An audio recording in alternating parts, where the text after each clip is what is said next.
현재 그 수사 중이긴 하더라도 국방부 차원에서 병력 규모를 좀 확인해 주셔야 이번 뭐 사태에서 군에 대한 불신이 좀 줄어들 것 같은데. 현재 국방부 차원에서 현장 확인을 통해서 정확한 인원을 확인을 하고 있습니다. 국방부가 현재까지 확인한 인원도 약 1,500여 명 수준으로 저희가 알고 있습니다.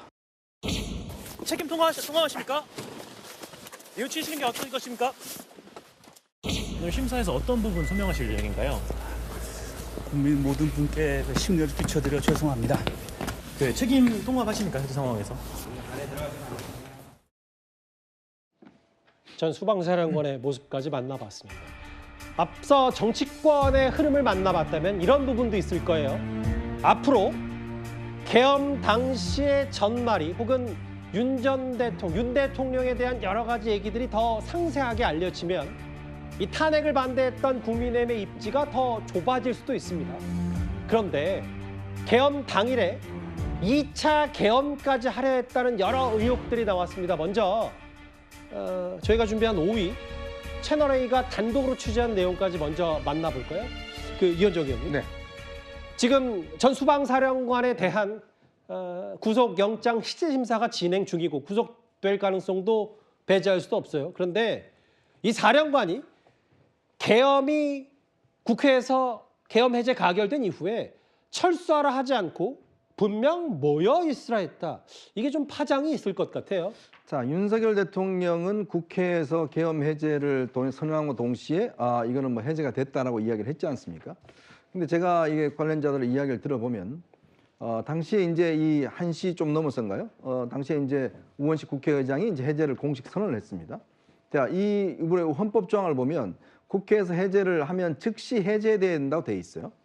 근데 이게 즉시 해제가 된 게 아니고 4시 정도에 이제 국무회의를 열어서 그때 이제 공식적으로 해제 발표가 됩니다.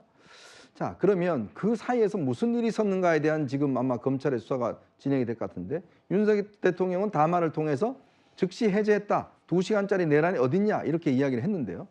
당시 이제 제가 취재한 바에 따르면 한덕수 국무총리가 대통령이 이걸 즉시 해제해야 되는데 이걸 계속 늦추고 있어서 이게 안 된다라고 해서 아마 당시 대통령을 다시 찾아가서 설득을 했다라는 이야기가 있어요. 이거는 지금 국회에서 이 법에 따라서 즉시 해제해야 됩니다라고 설득해서 결국 대통령이 그럼 국무회의를 소집해서 하라라고 이야기를 들었다는 것입니다. 예. 당시에 대통령의 지하 벙커에 있었지 않습니까? 당시 이제 옆에 있는 국방부 밑에 건물에.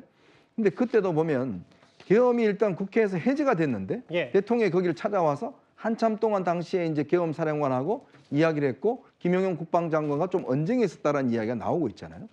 그러면 지금 이제 나오는 또 하나의 증거는 뭐냐면 이 계엄 해제 이거를 거부할 수 있는 법적인 거는 없냐라고 당시에 있는 그 법률 일단 군의 법률 전문가에게 물어봤다 이런 이야기도 있습니다. 그러니까 그걸 종합해 보면 윤석열 대통령이 계엄 해제가 되면 즉각 해제를 해야 되는데 근데 계엄 해제를 하지 않고 오히려 이거를 거부할 수 있는 방법은 없을까? 라는 부분에 대한 어떤 이야기를 한 게 아니냐. 지금 이제 좀 전에 나왔던 그 증언이 그렇다면 계엄 해제가 되면 다 원상 복귀를 해야 되는데 그렇죠. KBS 뒤편과 그다음에 지금 마포대교인가요? 그쪽에서 다 군인 병력이 지금 대기하고 있다는 거 아니겠습니까? 예. 그러니까 이게 이제 앞으로 검찰 수사나 경찰 수사에서 밝혀져야 될 부분인데 그렇다면 이 즉각적인 해제를 왜 이행하지 않았을까? 왜 4시나 돼서야 당시에 국무위원들이 모여서 의결을 하고 해제했을까?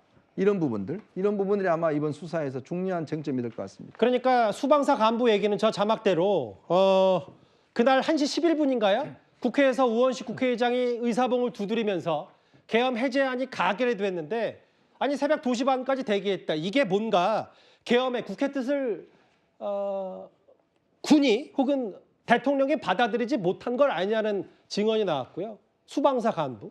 여기 화면을 잠깐 보겠습니다. 지금 계엄 사태 핵심 인물들의 일이 줄줄이 신병이 확보되고 있는데 이진우 전 수방사령과 관련해요. 저희가 방송 전에 만났던 오늘 구속심사라도 적혀있는데 관련해서 지금 속보가 들어왔다는 제가 사인을 받았습니다. 전직 수방사령관 이진우 전 수방사령관이 조금 전 구속이 됐어요. 예. 구속영장이 발부가 됐습니다. 군 병력을 투입한 혐의를 받고 있는 이진우 전 수방사령관. 예. 그렇겠죠? 여기 보면 여인영 방첩사령관, 곽정근 특전사령관에 이어서 지금 보면 이진우 전 수방사령관까지 지금 줄줄이 신병이 확보가 됐고 수사당국 그리고 이제 내일 박안수 전 계엄사령관 구속 심사가 있습니다. 지금 뭐 수사는 지금 속도를 내고 있고 조금 전에 이제 앞서 수방사 간부 얘기 있잖아요. 뭔가 2차 계엄을 준비했던 거 아니냐는 정황 이런 것들에 대한 얘기. 근데 다음 화면을 보겠습니다. 그 성춘 부의장님 오늘 야당에서도 얘기한 게 2차 계엄 얘기를 어떤 식으로 얘기했냐면 그 수방사 간부 얘기 말고도 감사합니다.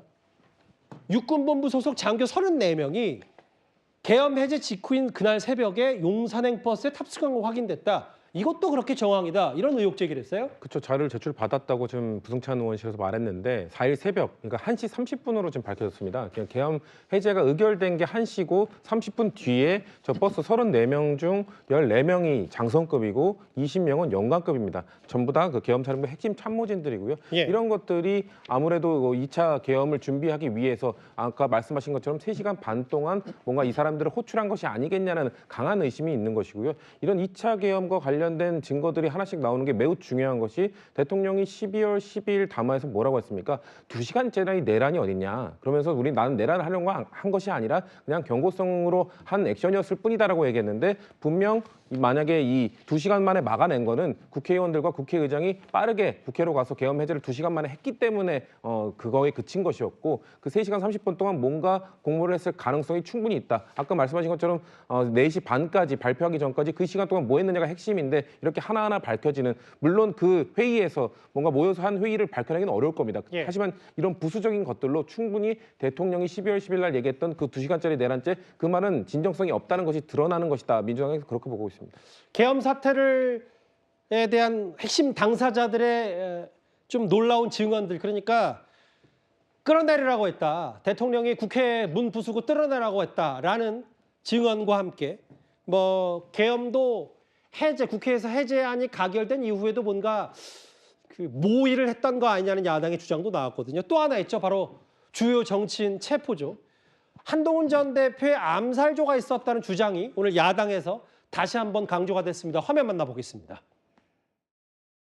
한동훈 네네. 암살조가 떴다. 이것도 정말로 이 사실일 가능성이 좀 있다는 말씀이실까요? 저는 뭐 거기에 좀 무게를 두고 있습니다. 지금 사실 또 미국 쪽에서 많은 정보들이 좀 흘러나오고 있거든요. 예. 지난번에 점원 의원도 공작 뭐 이런 걸 얘기했지 않습니까? 아마 미국은 대통령실을 지금도 다 도청하고 있으리라고 봅니다. 사실은 밝히기가 대단히 쉽지는 않을 겁니다. 왜냐하면 미국이 그런 걸 정확히 밝히면 본인들이 도청했다는 거를 인정하게 되잖아요. 그래서 조금 그렇군요. 흘러나오는 것 같고요. 계속 알겠습니다. 제가 체크하고 있는 중에 있습니다. 예. 이게 사실 지난주 금요일이었죠. 방송인 뭐 유튜버 김어준 씨가 얘기했던 부분은 저희가 여러 진위 여부가 명확히 파악이 되지 않아서 일단 좀 잠시 보류를 해놨었는데 윤기찬 부위원장님. 뭐 모르겠어요. 이것 또한 어느 정도 진위 여부를 확인해 봐야 되겠지만 체포조뿐만 아니라 뭐 암살조 이런 부분도 야당이 지속적으로 문제제기를 할 모양인 것 같아요. 저 부분은 만약에 확인되면 큰일이죠. 근데 저 전반적인 흐름을 보면 예. 김어준 씨가 12월 13일인가요? 상임위 나와서 저런 비슷한 얘기를 하죠. 체포조가 아니고 암살조가 운영됐던 걸로 제보받았다. 그러니까 체포돼서 한동훈 대표가 체포돼서 이송중에 사살할 그 계획을 갖고 있었다라는 예. 제보를 받았다. 그래서 본인이 김병지 의원한테 확인해 보니까 사실이다라는 답변을 받았다 이렇게 얘기를 했단 말이에요. 근데 김병지 의원은 좀 약간 다른 말씀하시는 게 본인은 사실에 무게를 두고 있다. 그러니까 미국에서 여러 가지 얘기들이 흘러나오고 있기 때문에 사실인 것에 무게를 두고 있다. 앞뒤가 안 맞아요.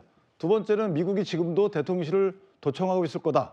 글쎄요, 이게 외교 문제가 될 만한 말씀드리고 지금 두 분은 결국 뭐냐면 탄핵 전날 김어준 씨는 김병주 씨를 핑계로 해서 이게 확인된 사실인지 말씀을 하셨고 김병주 의원이요. 김병주 의원을. 그다음에 김병주 의원은 또 뒤늦게 이게 사실인 것으로 무게를 두고 있다는 말씀하셨기 때문에 판단이라는 거죠. 이것은 확실한 본인이 사실관계를 확인하거나 한 적이 없이 여러 가지 정황으로 볼 때 난 이걸 사실로 판단한다는 취지의 답변하셨단 말이죠. 그렇기 때문에 앞뒤가 안 맞는 것이고 예. 결국 김어준 씨의 그 상임위에서 한 말이 좀 과장된 것이 아닌가. 아직까지 이런 것인데 물론 사실관계를 확인해서 만약에 사실로 확인되면 저 부분은 상당히 큰일이에요.